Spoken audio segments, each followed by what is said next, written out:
आज 10 जुलै आणि आज जसं आपण पाहतो इथे वृक्षारोपणाचा जो कार्यक्रम आहे आणि आज 10 जुलै सन्माननीय क्षितिजजी ठाकूर यांचा आज वाढदिवस आहे आणि त्या निमित्ताने सन्माननीय शेखर भोईर यांनी हा वृक्षारोपणाचा कार्यक्रम इथे उपस्थित आहेत सगळेजण आणि त्यांच्याबरोबर आपण चर्चा करणार आहोत. सर, काय सांगाल या कार्यक्रमाबद्दल?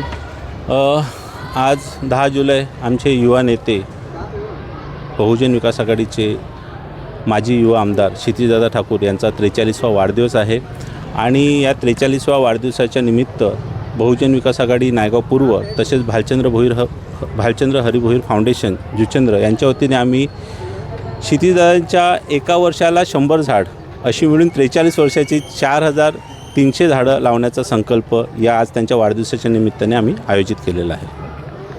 तर मग ही संकल्पना ही कशामुळे सुचली आणि कशा पद्धतीने याचं प्लॅनिंग आपण करताय आणि किती दिवसापासून या गोष्टीचं प्लॅनिंग करताय?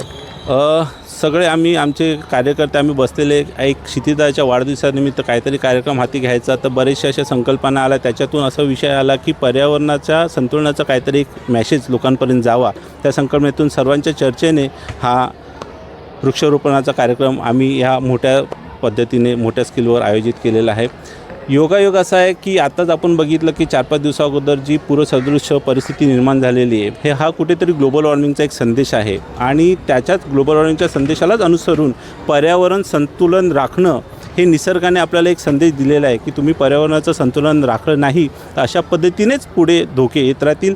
म्हणून हा योगायोगाने एक संयम जुळून आलेला आहे की 4-5 दिवसाअगोदरच परिस्थिती झाली आणि आम्ही आज हा कार्यक्रम आजच्या दृष्टीने आयोजित केलेला आहे. आपण पाहतोय जसं आजचा जो वाढदिवसाचं औचित्य साधून ज्या पद्धतीने हा कार्यक्रम इथे करण्यात आला आहे आणि जो त्यांनी मानस धरला आहे की 4300 झाडं इथे लावण्याचा जो मानस आहे तो एक प्रशंसनीय आहे.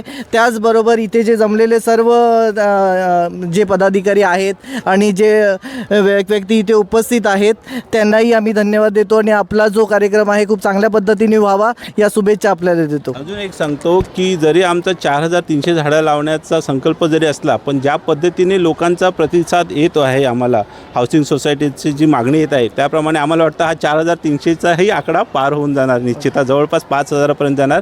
कारण नायगाव वेस्टपासून वसईपासून कामनपासून सर्व ठिकाणी आम्हाला मागणी आलेली आहे की आम्हाला झाडं पुरवण्यात यावी आणि ती आम्ही मागणी या हप्ताभरामध्ये म्हणजे आज पहिला टप्पा सुरुवात केलेला आहे या आठवड्याभरामध्ये त्या सर्व मागणी आणि सर्व ठिकाणी आम्ही झाडं पोचवण्याचं काम करणार आहेत आणि संगोपनाचा संदेश देणार. Thank you so much sir. Thank you so much.